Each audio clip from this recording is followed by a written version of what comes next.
Iron Maiden Burning Ambition is finally out. And you know what? After watching it, I realized that it was definitely not what I expected from it. Now,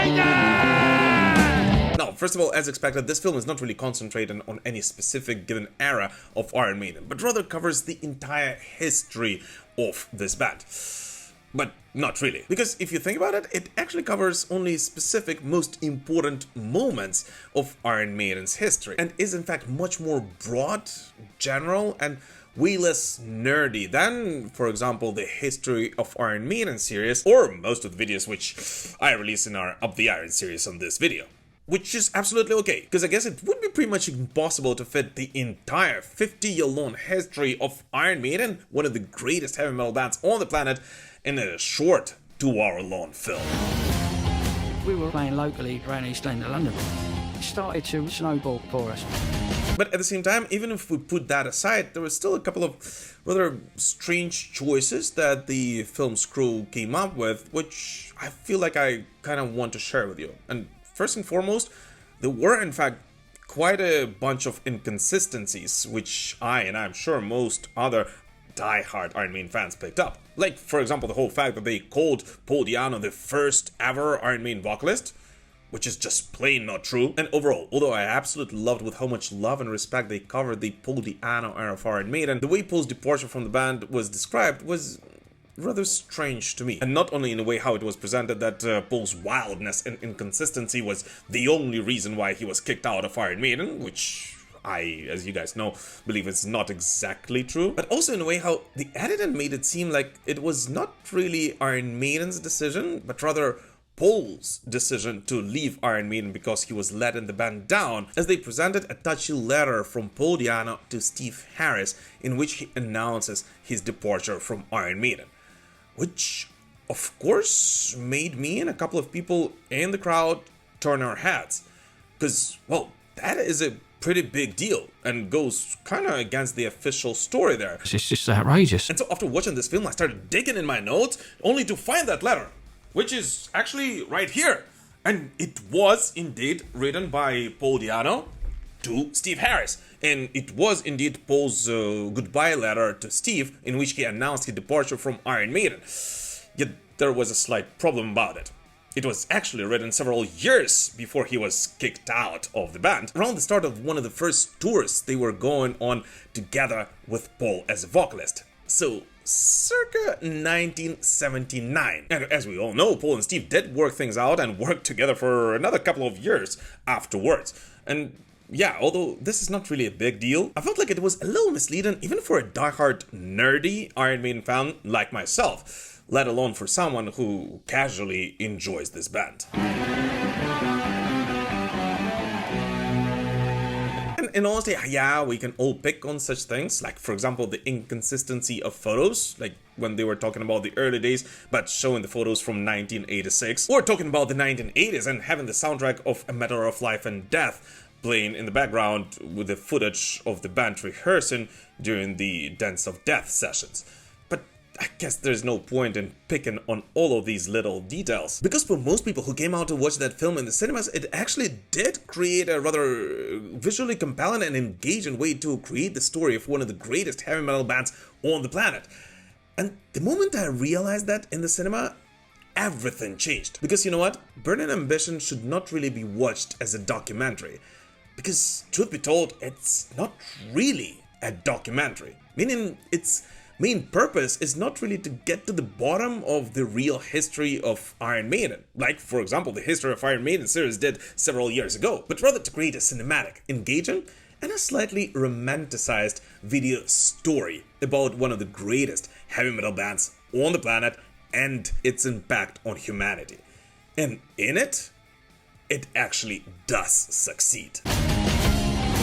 We were picking up fans the first gigs we did. Whenever I see a Maiden shirt out in the wild, throw you the horns. Whenever this film loses its way in the technicalities, it finds its soul in the honesty. Bruce Dickinson calling the 80s peak of his career a golden cage is one of the most sobering moments in Maiden history. The moment you realize that if this band would not have changed in the early 1990s, we would simply have no band to enjoy today. And the way Bruce Dickinson talks about him actually being ready to go to the funny farm in the early 90s because of the craziest touring this band had in the 1980s makes you once again realize how much work and dedication it takes to create an empire like the one of Iron Maiden. I thought of packing it in completely. The honesty of the Newcastle City Hall story, a literal fistfight for center stage between Bruce and Steve Harris, or realizing how much say did Nico actually have in the band throughout their career, were definitely among the highlights of this film for me. In addition to that,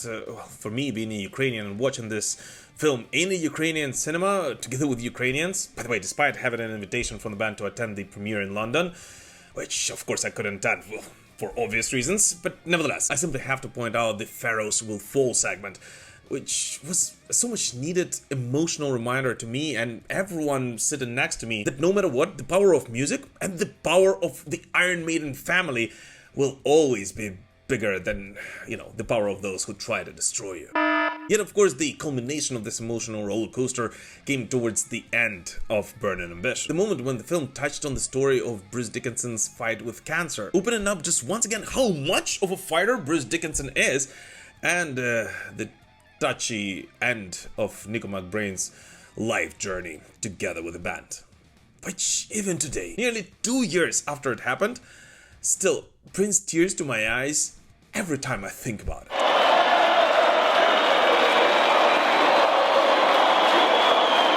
And thus we come to the most important question of all. Is Burning Ambition a perfect Iron Maiden film?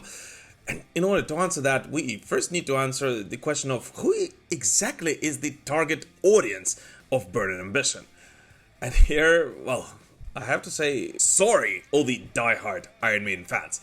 This movie is not only for you. Because truth be told, if you've been following this band for the past 30, 40 or 50 years, or even if you just watch this channel regularly, then most likely you haven't really learned almost anything new from this film, despite maybe seeing a couple of really cool old photos you haven't seen before. And at the same time, if you're a brand new Iron Maiden fan and you're just starting to explore the history of this band, well, it doesn't really dive too deep into it. The history of Iron Maiden does so much more nerdy. Although I might actually say that it might be a much better and I'd say a perfect gateway into the world of Iron Maiden. Yes, that's true. But the truth is that the targeted audience of this film is all of the Iron Maiden fanbase. And yes, it does also include the casual Iron Maiden fans who generally enjoy this band and would occasionally go out to see them perform live whenever they come to a town close by, and who, by the way, comprise the majority of Iron Maiden fandom around the world. And so if we consider this movie an all-embracive film for all of the different layers of Iron Maiden fans,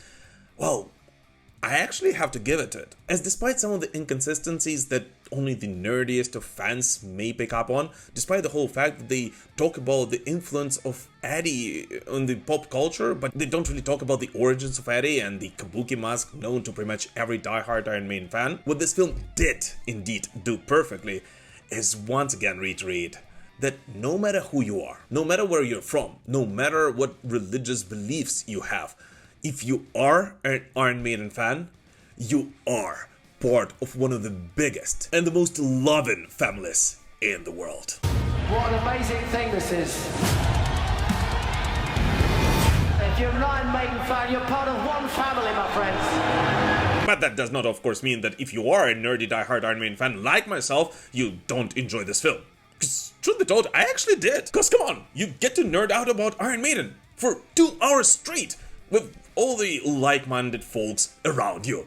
Seriously, what can possibly be a better thing to do in between Iron Maiden concerts? We are Blood Brothers! But anyways, I actually deliberately released this video a day after I watched this film. Because yes, while being in the movies, I wrote a list of inconsistencies. Like, for example, talking about Colombia and showing the footage from Puerto Rico. Or saying that Dave Murray never left the United Kingdom before 1983 and a bunch of others. As well as a bunch of amazing other things that I didn't touch upon on this video. But then I realized that none of them most likely even matter if you understand the true purpose of this film and enjoy it for what it is. But what about you? What do you guys personally think about Burning Ambition if you already watched it? And if not, well, first of all, sorry for all the spoilers. And secondly, please let us know whether you would like to watch it in cinemas sometime soon. But for now, thank you so much for watching this video, guys, and we will prevail. Slava Ukraini!